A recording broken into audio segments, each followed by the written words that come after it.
Regarde bien ton potager. Tu crois lui donner la vie avec ton arrosoir. Faux. Tu es en train de l'assassiner, lentement, sûrement, à chaque goutte d'eau. Tu penses que j'exagère? Continue. Continue d'arroser en plein cagnard, au milieu de la journée, et regarde tes tomates se fendiller, tes salades brûler sur pied et tes courgettes pourrir. On t'a dit il faut bien arroser quand il fait chaud. C'est le conseil le plus stupide, le plus destructeur jamais donné à un jardinier.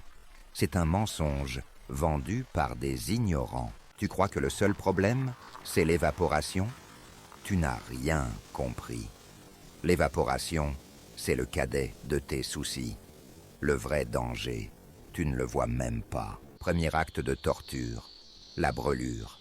Chaque goutte d'eau que tu laisses sur une feuille en plein soleil, c'est une loupe, une minuscule lentille qui concentre les rayons du soleil en un point de feu. Tu ne me crois pas? Regarde tes feuilles, ces petites taches marron, ces trous. Ce n'est pas une maladie, c'est toi. Ce sont les cicatrices de tes arrosages criminels. Deuxième acte, le choc thermique. Le sol de ton potager est une fournaise, à plus de 40 degrés. Et toi, tu arrives avec ton eau froide, à 15 degrés. Imagine courir un marathon et recevoir un seau d'eau glacée en pleine face. C'est ce que tu infliges à tes racines. Ce choc les paralyse. Elles arrêtent instantanément d'absorber l'eau et les nutriments. Ta plante a soif. Elle est en plein stress hydrique. Et toi, en croyant l'aider, tu la bloques. Tu la condamnes à souffrir de la chaleur, même si le sol est humide.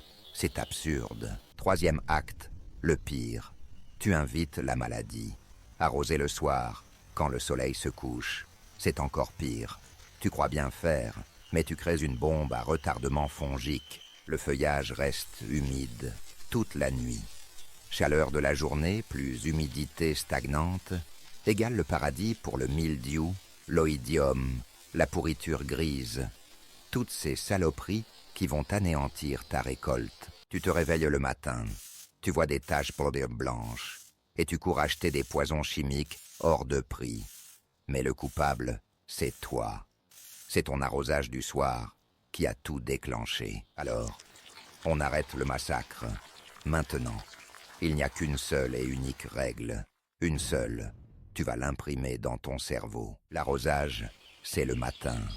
Tôt. À l'aube. Point final. Il n'y a pas de oui, mais. C'est non négociable. Pourquoi le matin? Parce que la terre est fraîche. L'eau pénètre en profondeur sans s'évaporer. Pas de choc thermique. Les racines s'hydratent en douceur pour affronter la journée et le surplus d'eau sur les feuilles. Le soleil du matin, encore doux, va le sécher rapidement, avant que la chaleur ne transforme les gouttes en loupe et avant que les champignons n'aient le temps de s'installer. Maintenant, la méthode. Arrête de doucher ton potager comme si tu lavais ta voiture. C'est stupide. L'eau doit aller aux racines. Uniquement aux racines. Arrose aux pieds. Lentement. Un filet d'eau continue. Pas une douche violente. Laisse à la terre le temps de boire. Tu dois sentir que l'eau s'enfonce, qu'elle ne ruisselle pas en surface. Et arrose profondément. Un petit pipi de surface ne sert à rien. Ça encourage les racines à rester en surface, là où elles vont griller au premier coup de chaud. Tu dois forcer tes plantes à devenir fortes.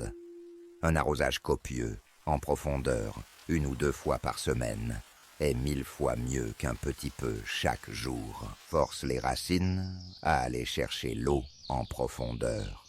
C'est comme ça que tu crées des plantes résilientes, autonomes, qui ne dépendent pas de toi pour survivre à 3 jours de soleil. Alors, récapitulons.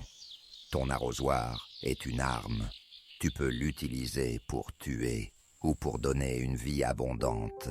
Le choix t'appartient et il se fait à l'aube. Arrête d'écouter les conseils de comptoir. Arrête de faire comme tout le monde. La nature a des règles. Soit tu les suis, soit tu regardes ton potager mourir le matin, au pied, en profondeur, moins souvent. C'est tout. C'est le secret que les vendeurs de fongicides et d'engrais miracles ne veulent pas que tu saches. Fais ça, et je te promets non pas des légumes, mais des seaux de légumes. Des tomates qui ont le goût de tomates, des courgettes qui ne sont pas gorgées d'eau, des récoltes qui feront pâlir de jalousie tes voisins. Continue tes vieilles habitudes, et tu récolteras de la frustration, des maladies et des regrets. Le choix est simple. La discipline ou la mort de ton potager. Tu veux plus de vérité comme celle-ci? De la connaissance brute, sans fioriture, qui sauve vraiment les récoltes. Alors, tu sais ce qu'il te reste à faire. Abonne-toi. Active la cloche. Parce que la prochaine vidéo pourrait être celle qui sauve tes pommes de terre de la famine ou tes fraises de la pourriture. Ne la rate pas.